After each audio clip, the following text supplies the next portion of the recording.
There's something about the way the street looks when it's just rained. There's a glow off the pavement, you walk me to the car, and I know you want to ask me to dance right there, in the middle of the parking lot. We're driving down the road, I wonder if you know, I'm trying so hard not to get caught up. But you're just so cool, run your hands through your hair, absent-mindedly, making me want you.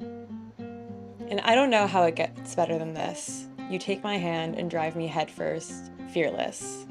And I don't know why, but with you, I'd dance in a storm, in my best dress, fearless. Hello friends, and welcome back to my channel. If you're new here, my name is Dion, and as you can see from the title, today we are talking about the Fearless era. I realized a couple months ago that I've done a lot of the newer Taylor Swift eras, but I hadn't done like the original four: Red, Speak Now, Fearless, and Taylor Swift self-titled. So about a month or two ago, I did a debut aesthetic, and now I'm gonna do Fearless. There's also rumors of TS12 in the works or coming out, oh, hair in my mouth, in the next few months. So I thought I wanted to finish up all of the previous eras before TS12 comes out. So I have a playlist of all the Taylor Swift aesthetics that I've done. So if you like Taylor Swift or niche fashion aesthetics and fashion in general, then definitely make sure to subscribe to this channel because I post videos every Thursday. And with that, let's get into it. So first, let's talk about like debut into Fearless, like that transition. While on tour with Rascal Flatts, performing her debut album Taylor Swift in 2007, she began to write for her sophomore album. Quote, at a concert venue, a quiet place in some room at the venue, like the locker room. By the end of 2007, she had written over 75 songs. The inspiration behind the album came after she wrote the titular song Fearless, a fantasy about the best first date ever. Quote, I really try to write more about what I feel and guys and love because that's what fascinates me more than anything else. Love and what it does to us and how we treat people and how they treat us. So pretty much every song on the album has a face that I associate with it. The standard edition of Fearless consists of 13 tracks, which Swift had planned because it's her lucky number. Of the 13 tracks, Taylor wrote 7 by herself.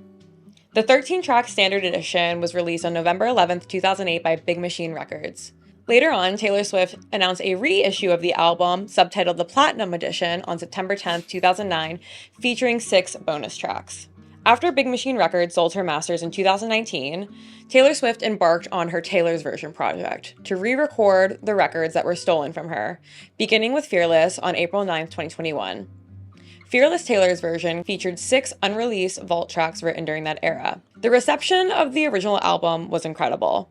Fearless became the most awarded country album in history, won Album of the Year at both the Country Music Awards and the Academy of Country Music Awards in 2019. It was honored as the top-selling album by Canadian Country Music Association in 2009 and 2010. At the American Music Awards, Fearless won Favorite Country Album and was nominated for Favorite Pop/Rock Album. Following the release of Fearless Taylor's Version, the original album reached a new peak on charts in Austria at number 2, Germany number 2, Switzerland number 3.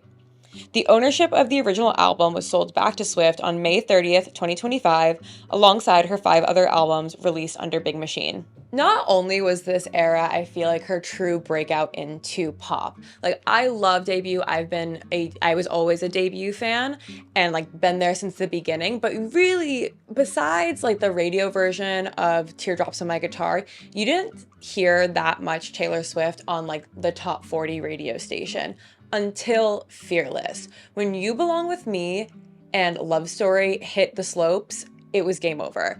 I remember looking everywhere on CMT for the Love Story music video. Every time it was on, I was sat, like during the like morning top 10 or whatever. I loved it. And again, that was still a little bit country. You Belong With Me, just everything changed. It just is, it's so iconic. It's still one of her best songs. I love that song. I'm rocking a side braid because I feel like that's very 2009 and it's kind of bothering me. But this is really when Taylor Swift became a household name, when she wasn't just some country artist that I liked because I was a weirdo.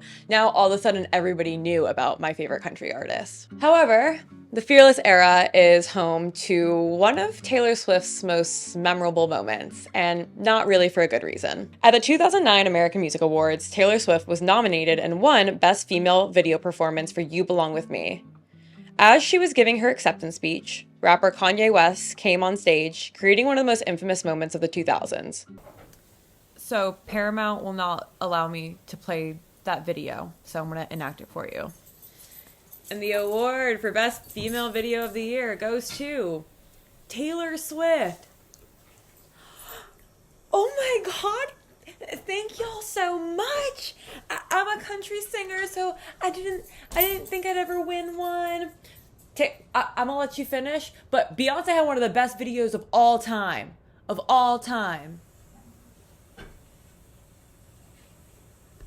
That's the gist. Later in the show, Beyonce won Video of the Year for Single Ladies and called Swift back on stage to let her finish her speech, and Kanye was escorted out. In retrospect, Taylor Swift discusses how she didn't understand that the crowd was booing Kanye, not her. So at 20 years old, accepting an award in front of all of your peers, she thought an entire crowd was booing her. Kanye West was 32 at the time. This started a decade-long feud, with Kanye trying to make it up to Swift during the 1989 era, just to turn around and release a song and video, Famous, rapping the lyrics, quote, "I feel like me and Taylor might still have sex, why I made that bitch famous." Mind you, she was up on stage winning an award before the incident, so. The video for the song featuring a lifelike doll of Taylor sleeping with Kanye. But for more information on that, you can check out the Reputation era.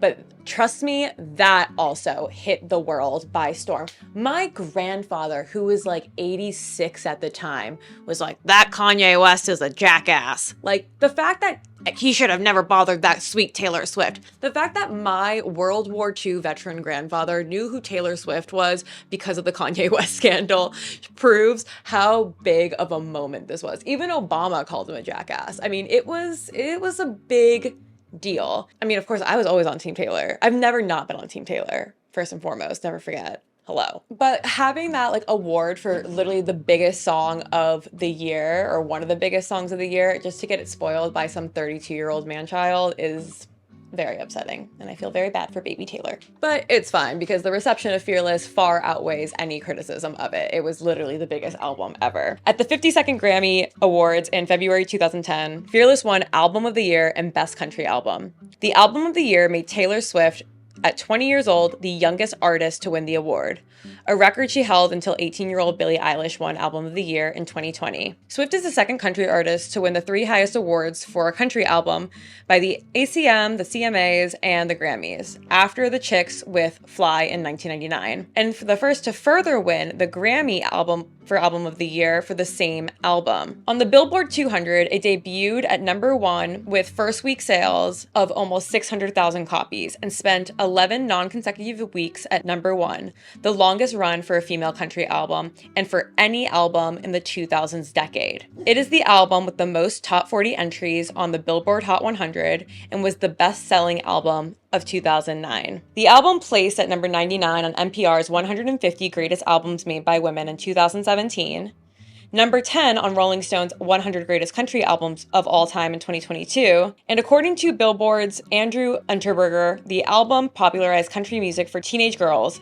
and its Grammy win for Album of the Year proved Swift as, quote, one of the most important singer-songwriters of her generation. So next I want to talk about sort of the aesthetic of Fearless during the Eras tour, because obviously 2009 has a very specific aesthetic. Taylor Swift was very country then, and she was playing that sort of high school girl vibes, but the Eras tour sort of put Fearless in a different light. Taylor Swift introduces the Fearless era at the Eras tour by burning the Lover House during a golden, glittery blaze, asking the crowd, "Are you ready to go back to high school?" and beginning with the titular track. The release of Taylor's version in the Eras tour solidified the era's aesthetic.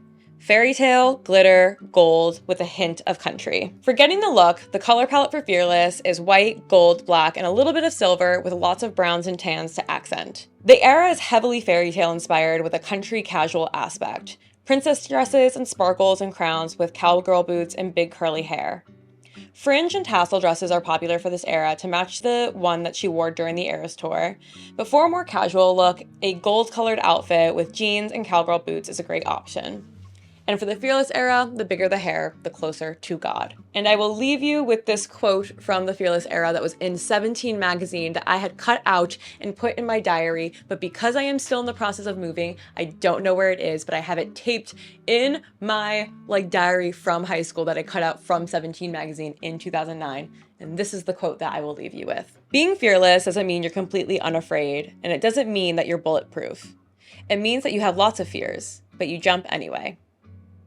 With that, thank you guys so much for watching this video. I hope you enjoyed. I love nerding out about Taylor Swift, as you guys know. If you want more information on the other eras, check out the playlist. I've done almost all of them. I still have Speak Now and Red to do, but it is just such a fun project for me to do. Thank you for so much love on last week's video in Oak Bluffs and for your patience on these late uploads. Again, moving has been crazy, so I appreciate your patience. Definitely give this video a thumbs up if you enjoyed and comment down below what else you'd like to see from me. Subscribe to this channel because I post videos every Thursday, and follow me on TikTok and Instagram. And with that, have a happy, happy day. Bye!